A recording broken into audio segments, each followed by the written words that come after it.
tell us how you're enjoying the season then. Yeah, it was probably not what I expected when I came in to start the season.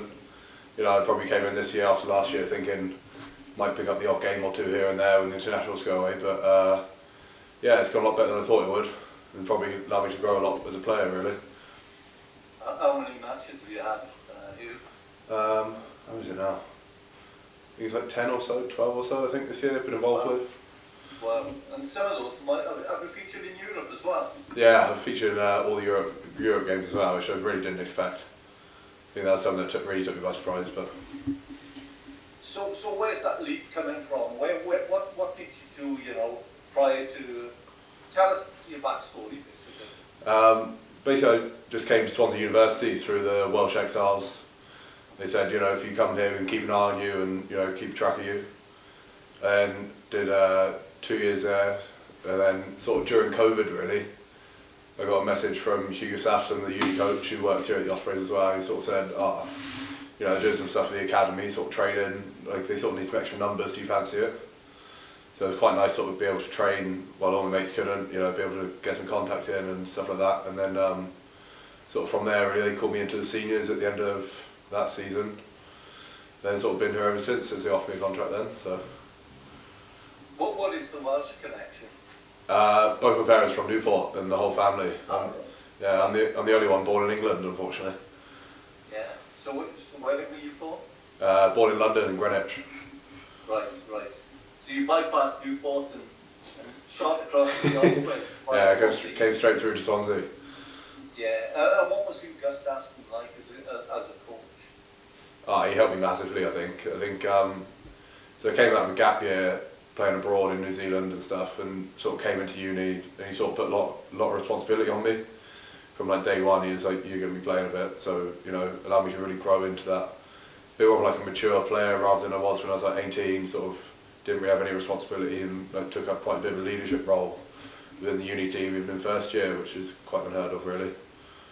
But he's sort of coach who gave boys that opportunity. I think when I met him before coming, especially with like the varsity game and stuff, he said, like, I don't care if you're a first year or your fourth year, if you're better, you'll play, sort of thing. And I think he still embraces that now.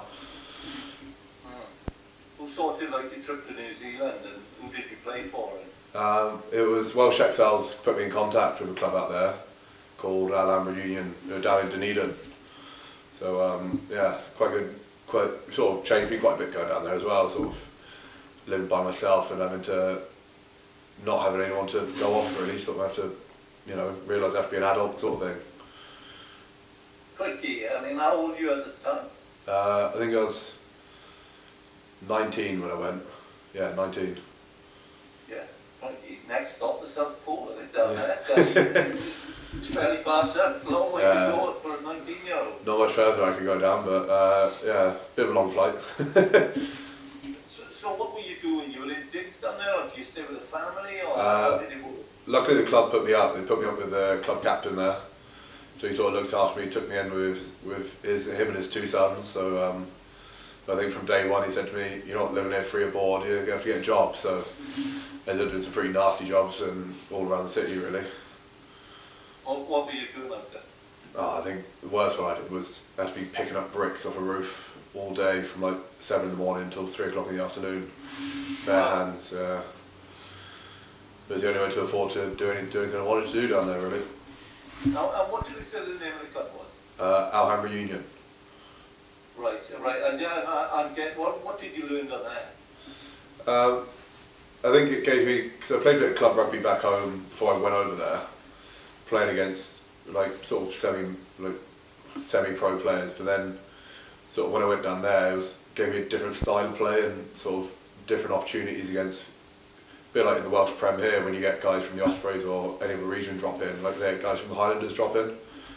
So you sort of got to play against some really high class players and got to make the most of it, really, and probably taught me a lot of more my open play rather than set piece. I think, you know, go for front up and get into it, really. So what Super Rugby guys, do they train with you or something like that, or occasionally? They used to drop in. We had a guy called Marino. Oh, I can't say his second name, but a bit of a long one. But yeah, he was a great guy. You know, great to train with him. Taught the boys a lot, I think. managed to play against, what's his name? Oh, I can't forgot his name now, but like ex-All Black or All Black player. Oh, Liam Squire managed to play against him. Yeah, he played one game and managed to get on the team against him, so that was an interesting one. That's a great experience though, isn't it? Yeah, it's a great experience, yeah. I always look back on that, even when I'm growing up, really. And so you've come back and you've been thrust onto the, dare I say, onto the front line really, with the Ospreys having so many Wales guys. Yeah. What did you learn from that experience as well?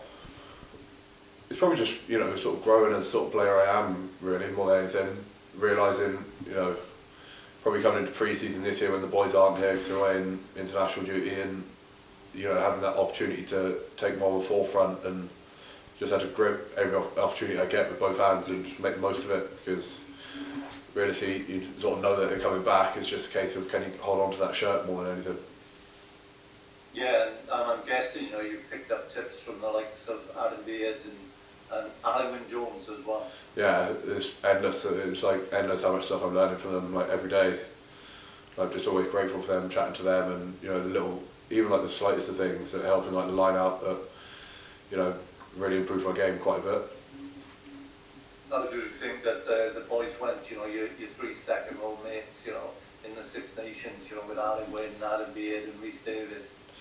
Yeah, I thought they went really well. It's always, I never expected to be, when you're watching a game for years, you just watched them as, these international rugby players, but now sort of watching them as teammates is quite a bit different. But yeah, I thought they went really well.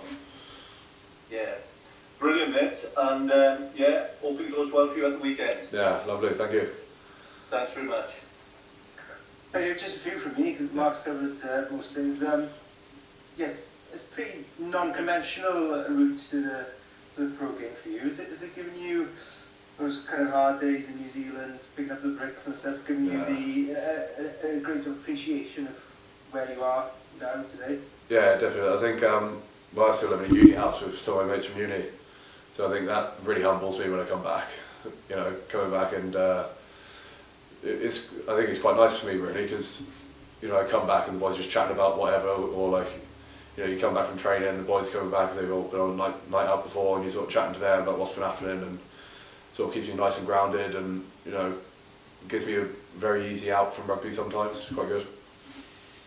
Yeah, absolutely. And that pathway from Swansea Uni, Max Nagy was in a similar boat, wasn't he? So just talk about that pathway and how it prepares you guys for.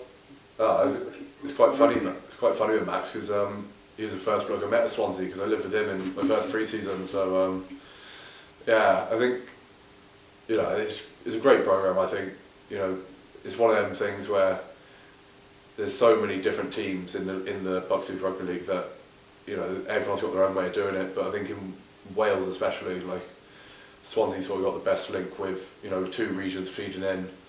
Always the boys from Scarlets and Ospreys dropping down, especially with the coaching staff as well. I think it's a really good way of doing it, because it allows boys to get that exposure. Obviously it's a very different sort of league when you're playing it. Like even I went back and played last year, and it's completely different to even playing the Welsh Prem. It's a lot quicker, and I found it a bit more enjoyable because the ball gets thrown around a bit more. But yeah, just that link with Swansea is just the setup they got is really good now. And it's only going to get better, I think. There's only more things they can do to aid the boys and hopefully push a few more into my position. Yeah, absolutely. It is a big step up, I'm sure. Big step up, yeah. The regional game. Yeah. Do you pinch yourself that you've got your progress has been so rapid from playing on Wednesdays for Swansea Uni to playing European knockout games, hopefully? Yeah, I think I still sometimes walk out on the pitch and think, what's going on here? Yeah, I've ended up here, but I think that just makes me a bit more excited and makes me really want to take every opportunity that I get.